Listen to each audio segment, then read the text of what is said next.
اعوذ باللہ من الشیطان الرجیم بسم اللہ الرحمن الرحیم السلام علیکم ورحمۃ اللہ وبرکاتہ۔ محترم سامعین، آج کی ویڈیو میں ہم بات کریں گے حضرت سید عبد القادر جیلانی رحمۃ اللہ علیہ کے بارے میں۔ آپ کی اصلاحی تحریک نے لاکھوں افراد کو خیر و فلاح کی راہ دکھائی۔ آج ہم انہی کے بارے میں بات کریں گے، ہمارے ساتھ ہی رہیے گا۔ دن بھر کا تھکا ہارا سورج مغرب میں چھپنے کے لیے بالکل تیار تھا۔ پرندے اپنے آشیانوں کی سمت پرواز کر رہے تھے۔ ایک چھوٹا سا قافلہ ہلہ کے قصبے میں آ کر رکا۔ شاید قافلے کو اس قصبے میں رات بھر ٹھہرنا تھا۔ قصبے کا ایک شخص قافلے کے قریب سے گزرا تو قافلے میں شامل ایک بزرگ نے اسے بلا لیا۔ گندمی رنگ، سرمگئی آنکھوں اور کشادہ سینے والے نورانی صورت بزرگ نے اس سے پوچھا، اس قصبے میں سب سے زیادہ نادار اور محتاج کون شخص ہے؟ اس قصبے میں؟ وہ شخص سوچ میں پڑ گیا۔ ہاں اس قصبے میں ایک بوڑھا آدمی ہے جو اپنی بوڑھی بیوی اور بیٹی کے ساتھ رہتا ہے۔ اس کے گھر کا پتہ میں آپ کو بتا دیتا ہوں۔ پھر اس نے گھر کا پتہ بتا دیا۔ بزرگ کے اشارے پر قافلہ حرکت میں آ گیا اور بوڑھے کے گھر کی طرف وہ چلا گیا۔ گھر بہت ہی بوسیدہ تھا۔ اس کی دیواریں گر چکی تھی اور ان کی جگہ پھٹے پرانے کمبل لٹک رہے تھے۔ آپ نے بوڑھے کو بلایا اور اس کے مکان میں ٹھہرنے کی اجازت طلب کی۔ بوڑھا حیران ہو گیا۔ قصبے کے خوبصورت اور سجے سجائے مکانات چھوڑ کر یہ بزرگ آخر اس بدنما گھر میں کیوں قیام فرمانا چاہتی ہیں؟ یہ بات اس کی سمجھ سے باہر تھی۔ بہرحال بوڑھے نے حیرت اور خوشی کے ملے جلے جذبات کے ساتھ بزرگ اور ان کے ساتھیوں کو خوش آمدید کہا۔ بزرگ کو بوڑھے کے گھر میں بیٹھے ذرا سی دیر ہوئی تھی کہ گھر کے باہر ایک ہجوم اکٹھا ہو گیا۔ سب لوگ بزرگ کی آمد کی خبر سن کر یہاں جمع ہو گئے۔ ہر ایک بزرگ کا دیدار کرنے کے لیے بے چین تھا۔ بزرگ نے سب کو شرف بار یابی بخشا۔ جو بھی آتا اپنے ساتھ کچھ نہ کچھ تحائف لاتا، مویشی، سونا، چاندی، غلہ اور دیگر تحائف پیش کرتا۔ بزرگ یہ تمام تر تحائف اپنے بوڑھے میزبان کے حوالے کرتے جاتے۔ یہ سلسلہ بڑی دیر تک ایسے ہی جاری رہا۔ دوسرے دن بزرگ اپنے ساتھیوں کے ساتھ سفر پر روانہ ہو گئے۔ ان کی منزل حجاز مقدس تھی، جہاں انہیں فریضہ حج کی ادائیگی کرنا تھی۔ بوڑھا اب ہلہ کا سب سے نادار اور محتاج شخص نہیں رہا تھا، بلکہ اس کا شمار قصبے کے بڑے بڑے امیر ترین افراد میں ہونے لگا تھا۔ اس کی خستہ حالت کے دن گزر چکے تھے اور آرام و آسائش سے بھرپور لمحات اسے خوش آمدید کہہ رہے تھے۔ ہلہ کے مفلوق الحال بوڑھے کو تنگی کی زندگی سے نجات دلانے والے یہ بزرگ آخرکار کون تھے؟ حضرت سید عبد القادر جیلانی رحمۃ اللہ علیہ، جو کہ غوث العظم اور تاج العارفین کے لقب سے مشہور ہیں۔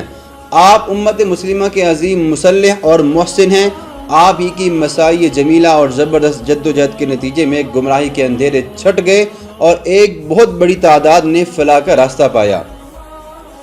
مسلمانوں کو عقائد کی خرابیوں اور بدعملی سے نجات دلانے اور دین کو سر بلند کرنے کے لیے آپ نے جو کردار ادا کیا وہ رہتی دنیا تک یاد رکھا جائے گا۔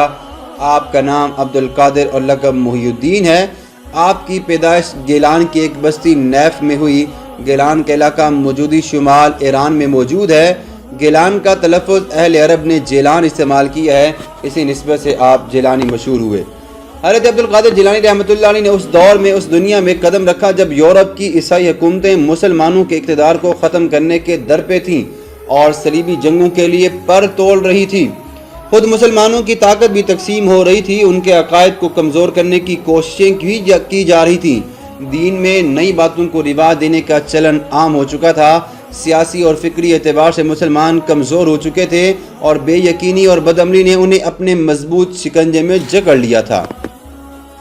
ایسی صورتحال میں حضرت شیخ عبد القادر جیلانی رحمۃ اللہ علیہ کی صورت میں امت مسلمہ کو ایک عظیم مصلح اللہ تعالیٰ نے عطا فرمایا۔ آپ کی آمد کی خبر حضرت جنید بغدادی رحمۃ اللہ علیہ نے بہت پہلے ہی دے دی تھی۔ امت مسلمہ کو شیخ الاسلام حضرت عبد القادر جیلانی رحمۃ اللہ علیہ جیسا جلیل القدر بزرگ عطا کرنے کی غرض سے قدرت نے دو سعید روحوں کا ملاپ بھی کروایا تھا۔ آپ کے ماں باپ نے آپ کا نام عبد القادر جیلانی رکھا تھا، کیونکہ آپ جیلان کے رہنے والے تھے، اس لیے آپ کا جیلانی آپ کے نام کے ساتھ وہ لگ جاتا ہے۔ آپ ابھی بہت ہی چھوٹے تھے کہ آپ کے والد گرامی کا انتقال ہو گیا۔ آپ کے نانا کے پاس آپ کی سرپرستی آ گئی۔ جب آپ 5 برس کے ہوئے تو والدہ ماجدہ نے جیلان کے مدرسے میں آپ کو داخل کروا دیا۔ ابھی آپ مدرسے میں زیر تعلیم تھے کہ آپ کا نانے کا سایہ بھی آپ کے سر سے اٹھ گیا۔ اب آپ اور آپ کے ایک چھوٹے بھائی، ان دونوں کی کفالت اور پرورش کی تمام تر ذمہ داری والدہ محترمہ پر آ پڑی اور آپ کی والدہ نے یہ فریضہ بڑی محنت کے ساتھ ادا فرمایا۔ عبد القادر جیلانی رحمۃ اللہ علیہ جب 18 برس کے ہوئے تو آپ نے اپنی والدہ محترمہ سے علم کے حصول کے لیے بغداد جانے کی اجازت مانگی۔ والدہ تو دل سے چاہتی تھی کہ ان کا بیٹا علم کی رفعتیں پائے، لیکن بغداد جیلان سے 400 میل دور تھا اور آج سے تقریباً 900 برس قبل ذرائع آمد و رفت نے اتنی ترقی بھی نہیں کی تھی کہ یہ سفر کسی مشکل کے بغیر چند گھنٹوں میں طے کیا جا سکے۔ اس لیے آپ کی والدہ تھوڑی سی ڈر رہی تھی کہ راستے میں ڈاکوؤں کے قافلے وہ لوٹ نہ لیں، لیکن ان تمام باتوں کے باوجود آپ کی والدہ محترمہ حضرت ام الخیر فاطمہ نے اپنے پیارے بیٹے کو پرنم آنکھوں کے ساتھ اجازت دے دی تاکہ وہ بغداد جا سکیں اور علم کو حاصل کر سکیں۔ والد مرحوم کے چھوڑے ہوئے ترکہ میں 80 دینار موجود تھے۔ آپ کی والدہ محترمہ نے 40 دینار حضرت عبد القادر جیلانی رحمۃ اللہ علیہ کے چھوٹے بھائی کے لیے رکھ دیے اور 40 دینار حضرت عبد القادر جیلانی رحمۃ اللہ علیہ کے بغل کے نیچے وہ ایک گدڑی میں سی دیے۔ جب حضرت عبد القادر جیلانی رحمۃ اللہ علیہ سفر پر روانہ ہو لگے تو والدہ نے نصیحت کی کہ بیٹا ہمیشہ سچ بولنا اور جھوٹ کے نزدیک بھی نہ جانا۔ والدہ کی اس نصیحت کو حضرت شیخ عبد القادر جیلانی رحمۃ اللہ علیہ نے دل میں بٹھا لیا اور حضرت ام الخیر فاطمہ کی یہی نصیحت ڈاکوؤں کے ایک پورے گروہ کو راہ راست پر لانے کا سبب بن گئی۔ یہ واقعہ بہت ہی مشہور ہے، آپ نے بہت بار سن رکھا ہوگا، اس لیے ہم آپ کو اختصار کے ساتھ یہ نہیں بتاتے۔ تھوڑا سا آپ کو مزید بتاتے چلتے ہیں کہ ڈاکو نے قافلے کا سارا سامان لوٹ کر ایک جگہ پر جمع کر دیا۔ جب عبد القادر جیلانی رحمۃ اللہ علیہ کے پاس ایک ڈاکو آیا تو اس نے پوچھا کہ آپ کے پاس کیا موجود ہے؟ تو اس نے کہا کہ میرے پاس 40 دینار موجود ہیں۔ ڈاکو نے کہا کہ یہ بچہ شاید مذاق کر رہا ہوگا۔ پھر تیسرا ڈاکو آیا تو آپ نے یہی جواب دیا کہ میرے پاس 40 دینار موجود ہیں۔ ڈاکو کا سردار جب آپ کے پاس ہے تو اس نے کہا کہ آپ اگر چاہتے تو آپ اپنے سلے ہوئے دینار چھپا سکتے تھے، لیکن آپ نے ایسا کیوں نہ کیا؟ آپ نے فرمایا کہ میری والدہ محترمہ نے گھر سے روانہ ہوتے وقت مجھے یہ نصیحت کی تھی کہ بیٹا ہمیشہ سچ بولنا۔ ڈاکو نے جب یہ بات سنی تو اس کا دل لرز گیا اور آنکھوں سے آنسو بہنے لگے۔ وہ روتے ہوئے بولا، لڑکے تم نے اپنی ماں سے کیے ہوئے وعدے کا اتنا پاس رکھا ہے اور میں اتنے برس سے اپنے خالق سے کیا ہوا وعدہ توڑ رہا ہوں۔ پھر اس ڈاکو نے تمام برے کاموں سے توبہ کر لی۔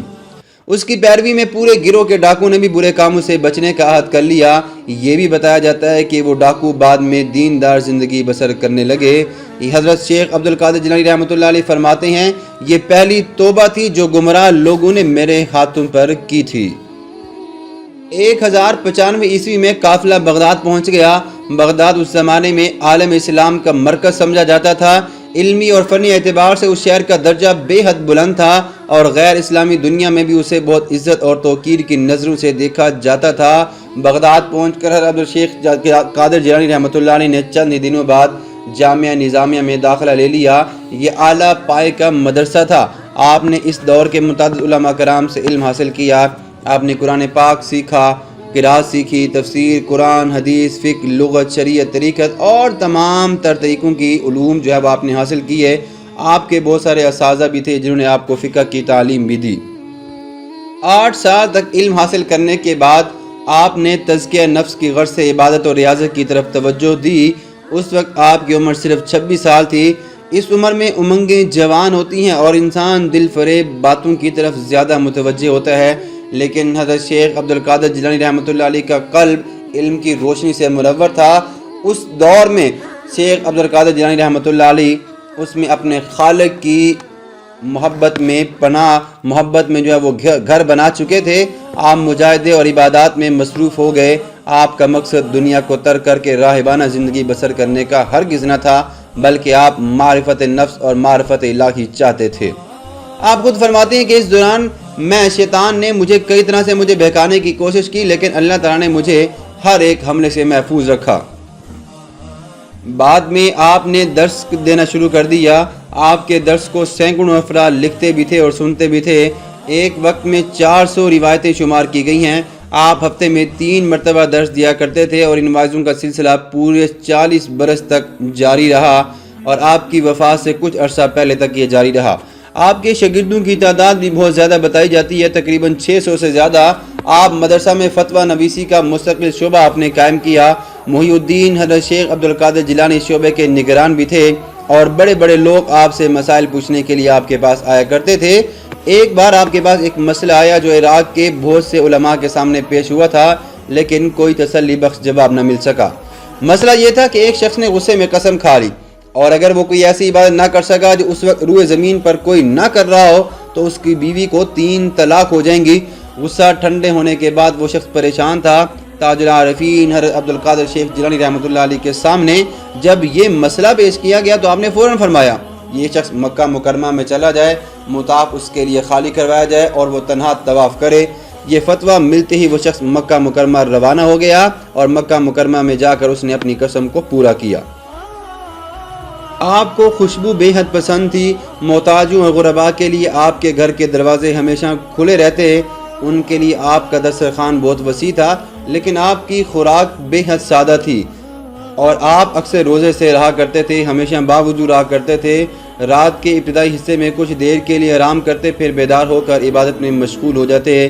تاج العارفین حضرت شیخ عبدالقادر جیلانی رحمۃ اللہ علیہ سے جس قدر کرامات منسوب ہیں وہ بہت ہی کم ہیں، وہ بہت ہی زیادہ ہیں۔ رب کائنات نے آپ کو غیر معمولی طاقت عطا فرمائی تھی اور بہت سارے واقعات ایسے بھی ہیں جو کہ حضرت شیخ عبدالقادر جیلانی رحمۃ اللہ علیہ سے منسوب ہیں۔ ایک مرتبہ ایسا ہوا کہ آپ ایک وعظ فرما رہے تھے، لوگوں میں سے کچھ ایسے تھے جو کہ آپ کے کلام کی طرف متوجہ نہ تھے۔ آپ نے فرمایا تم میرے کلام پر دھیان نہیں دے رہے ہو، اگر اللہ تعالیٰ چاہے تو میری تقریر سننے کے لیے سبز پرندوں کے خولوں کو بھیج دے۔ یہ کہنا تھا کہ سبز پرندوں کے خول نمودار ہوئے اور آ کر مجلس میں بیٹھ گئے۔ آپ کی کرامات بے شمار ہیں، لیکن آپ کی سب سے بڑی کرامات احیاء دین یعنی دین کو زندہ کرنا ہے، اسی لیے آپ کو محی الدین کے لقب سے بھی یاد کیا جاتا ہے۔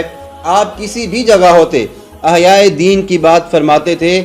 آپ کو بخوبی احساس تھا کہ مسلمان صراط مستقیم سے ہٹ گئے ہیں اور دنیا اور آخرت میں ان کے سرخرو ہونے کے لیے ضروری ہے کہ انہیں ان کا بھولا ہوا سبق یاد دلایا جائے اور انہیں اس کام کے لیے تیار کیا جائے جس کے لیے انہیں اللہ تعالیٰ نے پیدا کیا ہے، یعنی نیکیوں کا حکم دینا اور برائیوں سے روکنا۔ آپ نے مسلمانوں میں پھیلے ہوئے غلط عقائد کی اصلاح فرمائی، تصوف کو عام آدمی کے لیے عام فہم بنایا۔ یہی وجہ ہے کہ آپ کے خطبات بالکل سلیس ہے اور ان کا انداز سیدھا سادہ ہے۔ آپ نے صوفیوں کی اصطلاحات استعمال کرنے سے بھی گریز کیا ہے اور تصوف سے وابستگی کے دروازے عام آدمی کے لیے بھی کھول دیے ہیں۔ آپ نے 40 برس تک لوگوں میں رہ کر وعظ و تدریس کا کام کیا اور اس طرح یہ ثابت کر دیا کہ تصوف کا مقام لوگوں میں رہ کر ہی حاصل کیا جا سکتا ہے، نہ کہ تارک الدنیا ہو کر۔ آپ کے بعد بھی بہت سارے لوگ اس دنیا میں آئے تھے۔ 4 صدی ہجری کے آخر اور 5 صدی ہجری کے درمیان میں اسلام کے جو نہایت بلند مرتبت مصلحین ابھرے ان میں سے امام غزالی اور دوسرے عبدالقادر جیلانی رحمۃ اللہ علیہ ہیں۔ شیخ عبدالقادر جیلانی رحمۃ اللہ علیہ نے مسلمانوں کو ذہنی، سیاسی اور فکری ضعف اور اضمحلال نیز بے یقینی اور بدعملی کے مرض سے نجات دلائی۔ امت مسلمہ کا سر اس احسان کے بار سے ہمیشہ جھکا رہے گا۔ یہ آپ کی بایوگرافی ہسٹری تھی۔ آج کی ویڈیو یہیں تک ہم مکمل کرتے ہیں۔ امید کرتے ہیں کہ آپ کو ضرور پسند آئے گی۔ اگر ویڈیو پسند آتی ہے تو چینل کو ضرور سبسکرائب کیجیے گا۔ اپنا بہت سارا خیال رکھیے گا۔ اللہ حافظ۔